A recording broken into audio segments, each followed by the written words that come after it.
Je vous propose de passer maintenant à un grand sujet, le sujet de la biodiversité. Dans biodiversité, il y a un mot que j'apprécie beaucoup, c'est le mot diversité, qui fait notre richesse d'humanité.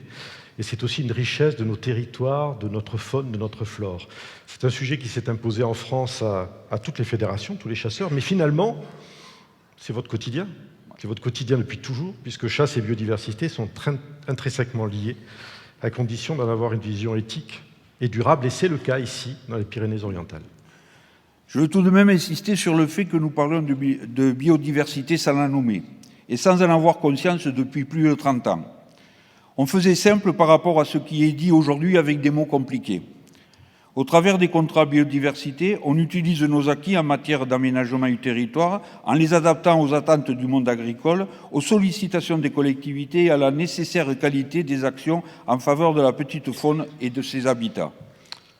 Alors, de l'abeille à la caille, de la mer à la montagne, comme même à le répéter Stéphane Kowalczyk qui a réalisé le film que vous allez voir maintenant, vous allez voir que la Fédération a une vision holistique de la biodiversité. On va se promener sur des territoires assez surprenants. On est sur la commune de Clérat. J'ai une vingtaine d'hectares en fourrage et 4 hectares en blé. La biodiversité, ça fait 4 ou 5 ans que ça s'est bien développé. Et je me suis dit, pourquoi pas moi aussi de m'y mettre, parce que dans mon activité, j'ai aucun pesticide, j'ai rien. Et Olivier, bon, et de suite on a accroché ensemble. Il avait les mêmes idées que moi. Quand il est venu avec moi sur le terrain, j'ai montré mes terres et direct quand on s'est parlé, ça marchait, quoi. Aujourd'hui, on est dans une démarche expérimentale pour essayer de mettre en place des contrats biodiversité avec des agriculteurs de manière à vraiment concilier une démarche agricole tout en intégrant des espaces de biodiversité. L'espace de biodiversité doit avoir un intérêt. Il ne doit pas non plus contraindre l'agriculteur, mais en même temps, il doit représenter un effort ou quelque chose qui ne se faisait pas avant pour être dans une démarche efficace que l'on puisse suivre dans le temps. Je me dis oui, je vais perdre un petit bout de mon champ, mais en contrepartie, je vais laisser des espèces proliférer et c'est encore mieux de les laisser que de les tuer quand on les passe dans la faucheuse, quoi. Donc Camille s'est engagée cette année sur 11 hectares à maintenir au moins 8% des espaces qu'il a semés et éviter de les faucher. Mais en fait, ça contribue aussi finalement à un ensemble à la fois paysager et de biodiversité. Donc là, on débute, on est dans l'apprentissage. Sur la commune de Clérat, il n'y a personne qui fait ça, quoi. Donc ils me disent que c'est bien parce que là, le petit gibier, il est en diminution. Alors si on peut essayer de le réimplanter, il n'y a rien de mieux, quoi.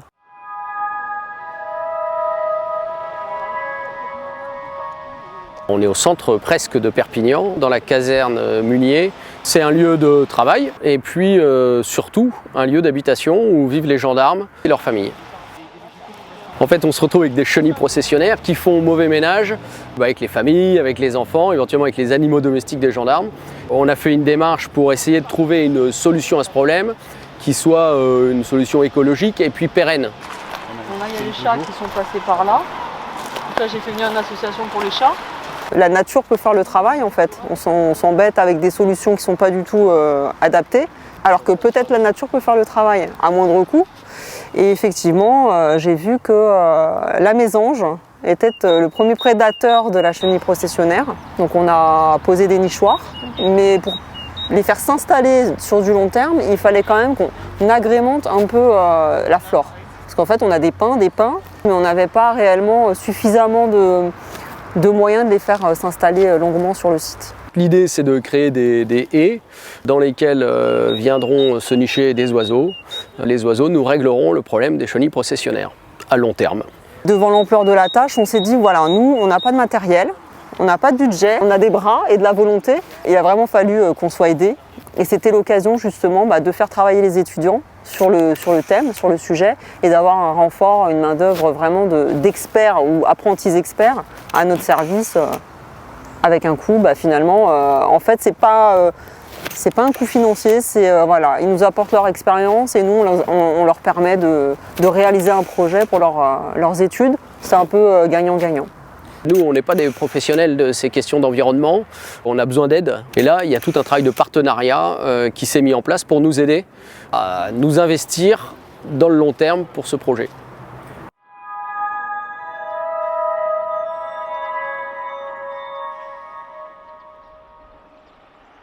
Dans les PO, je pense que depuis très longtemps, on fait de l'apiculture.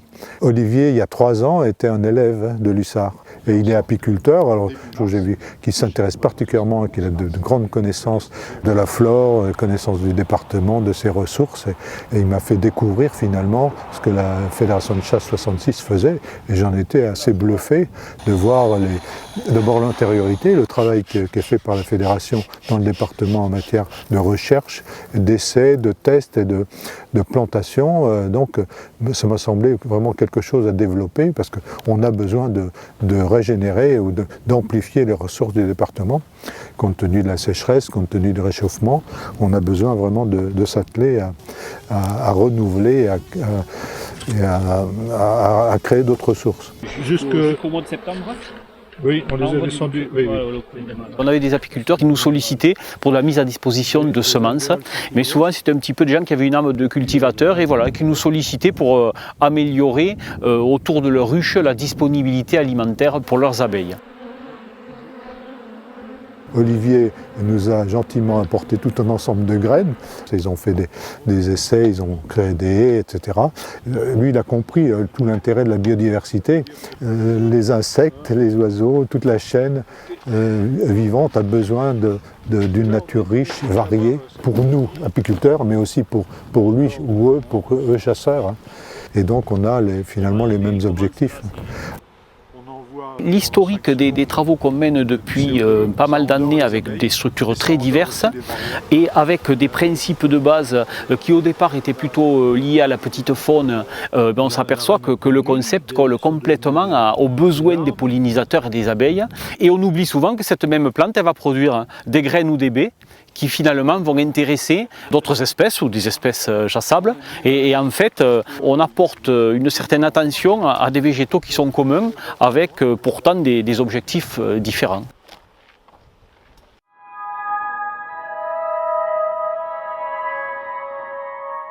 Ça a toujours été, c'était des céréales là autrefois ou ça a toujours été? Oui, là c'était des céréales et des cultures sèches luzerne comme là vous êtes. Là ça s'arrose pas trop. Du céréales du blé ou du seigle? Blé, seigle, orge,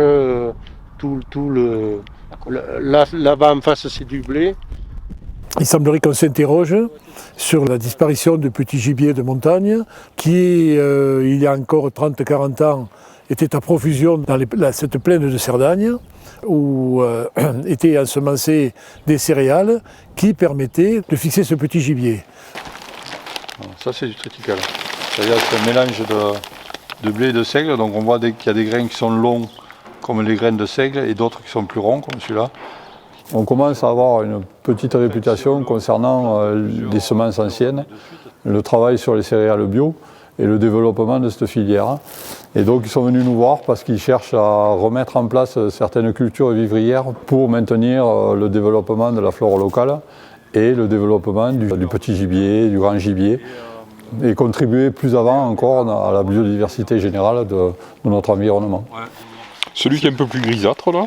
Ouais, c'est le seigle. C'est celui-là, c'est le seigle, ouais. D'accord. La biodiversité et l'environnement, c'est le travail de tous. Et tout le monde est imbriqué, chacun à son niveau. L'agriculteur, parce qu'il entretient les paysages. Le chasseur a aussi son rôle là-dedans. Qu'on puisse mettre en place une technique culturelle qui fasse qu'on préserve davantage les pailles pour protéger les petits oiseaux, je trouve ça, oui, tout à fait raisonnable et faisable, oui.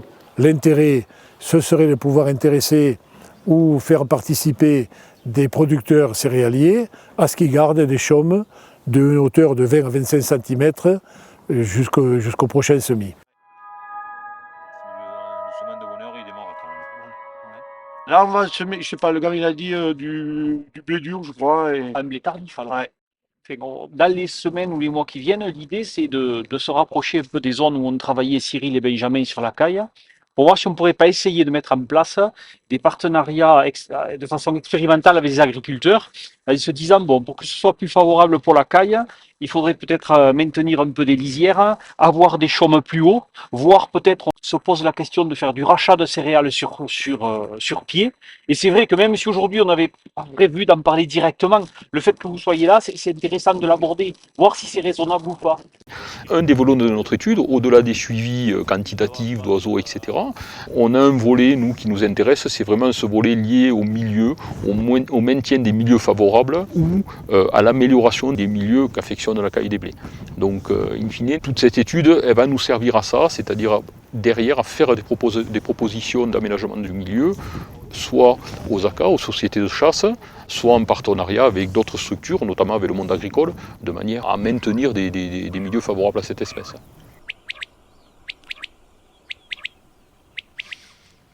Merci à tous les acteurs qui se sont prêtés à ce reportage et qui nous ont accueillis un petit peu partout. Président Sanson, l'expérience de votre fédération dans ce domaine, mais aussi les compétences de vos personnels, je pense à Benjamin Calment qui est bagueur toute espèce, a fait qu'on vous a sollicité, je crois, pour reprendre la suite des travaux du réseau national Bagage Caille des Blés, avec une convention qui doit être signée à grande échelle. Tout à fait. Donc, c'est un programme que suivait l'Office français de la biodiversité. Donc, ils ont souhaité transférer ce dossier donc, aux fédérations qui sont concernées par cette espèce. Et dans ce cadre-là, nous avons sollicité la Fédération nationale pour qu'elle adhère donc, à cette convention de gestion donc, de la caille des blés. Nous avons la chance dans la Fédération des PO d'avoir Benjamin Calment, qui est un bagueur agréé par le Muséum d'histoire naturelle et qui est en mesure justement de piloter donc, ce programme donc, de suivi de la caille des blés. C'est une espèce donc, qui est considérée comme en danger, donc il faut absolument que nous ayons donc, une argumentation de terrain et scientifique donc, pour pouvoir continuer à chasser cette espèce. Donc c'est très important. Et le président Schramm, pas très loin, ça date de 48 heures, donc, a accepté donc, que nous ayons ce partenariat, donc, fédération régionale, fédération départementale, OFB, fédération nationale. Donc, Willy, je vais t'inviter à venir signer cette convention.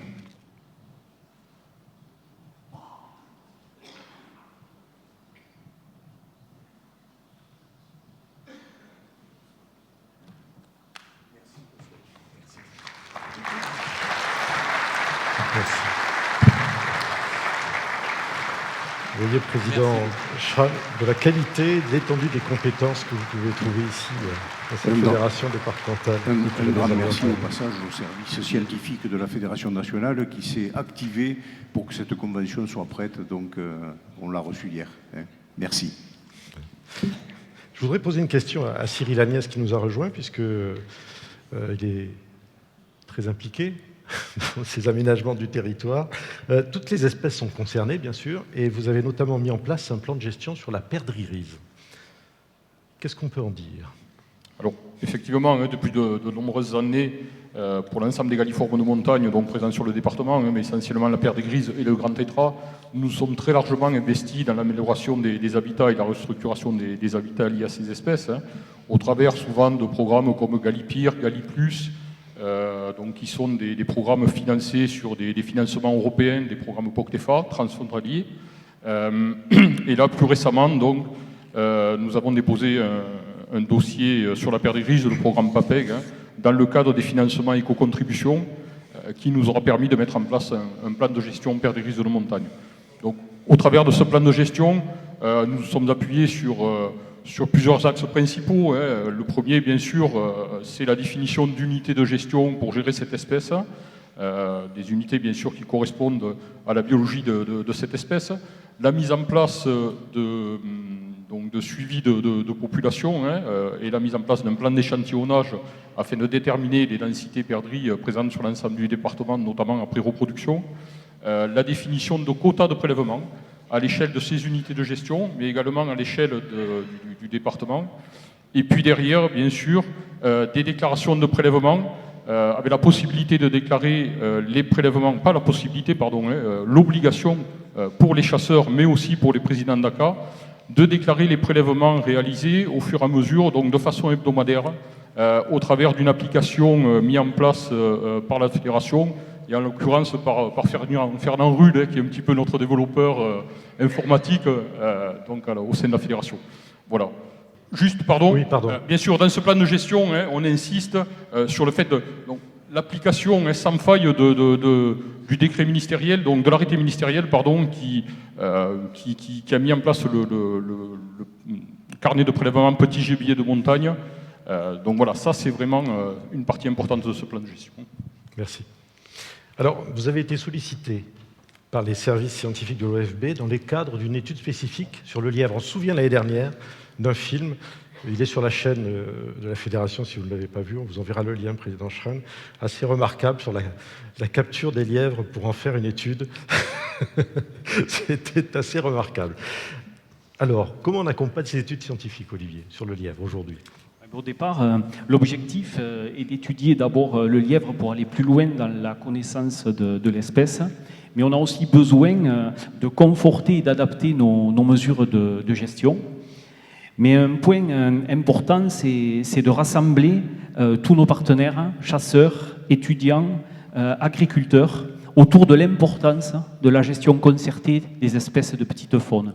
Et vraiment, ça a été un support, ce travail sur le lièvre, donc pour essayer d'avoir une approche, une discussion différente. Depuis 1 an, 300 personnes ont participé à ces travaux. Et au passage, c'est important de souligner que sans la participation du lycée agricole de Rivesaltes et sans les étudiants de l'IUT de Perpignan, nous aurions eu de grosses difficultés à mener à bien cette démarche. On reviendra tout à l'heure justement sur ces partenariats avec le monde universitaire, les étudiants, etc., avec la table ronde avec les jeunes. Et vous verrez que ce sont des démarches qui payent sur le long terme. Merci, merci Olivier. La biodiversité, on en parle de manière scientifique. Et puis on en parle en termes aussi de pédagogie, de vulgarisation. Et vous avez entamé cette année, vous avez fait un galop d'essai. Vous êtes allé sur différents territoires pour organiser des réunions biodiversité, pour aller au plus près des populations. En effet, en septembre dernier, nous avons organisé 5 soirées de formation à la biodiversité. J'avoue avoir été déçu par le manque d'engouement obtenu, malgré la qualité de l'avis unanime des exposés qui nous ont été présentés par Olivier Gallo. Mais je reconnais que l'idée fait son chemin et que nous sommes de plus en plus sollicités sur ce sujet, sensible et plus que jamais d'actualité. Les 2 sujets restants à traiter ne sont pas étrangers à la biodiversité et démontrent la capacité, la volonté et la crédibilité de la Fédération à gérer les espaces naturels. L'année dernière, nous vous avions présenté un film qui a eu beaucoup de succès. Vous avez des images qui défilent sur l'écran normalement. Ce film relate l'engagement de la Fédération dans la gestion d'une zone humide.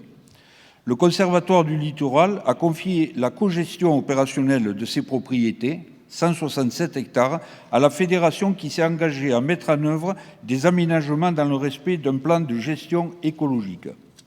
La mise en œuvre de cette démarche est réalisée en étroit et constructif partenariat avec le syndicat mixte Rivage, co-gestionnaire du site. J'en profite d'ailleurs pour saluer la présence de M. Jean-Alexis Noël, chargé de mission au syndicat mixte, qui travaille en étroit partenariat avec Nathalie Gilabert sur ce dossier. Alors on a la chance d'avoir aujourd'hui Benjamin Calment avec nous, donc bagueur, officiel de la Fédération, technicien de la Fédération. Bientôt 2 fois papa. On avait peur que tu ne sois pas là ce matin, mais ça va, on tient le coup.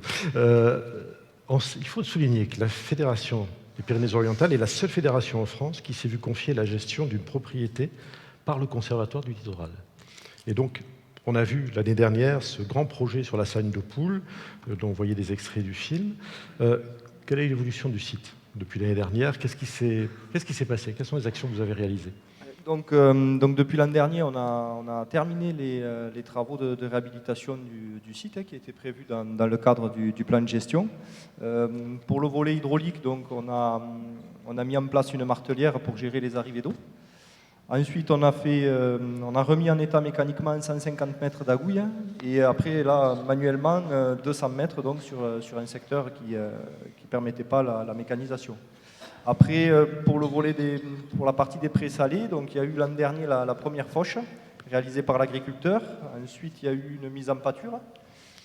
Et un broyage, donc là, il y a peu d'ailleurs, un broyage des refus.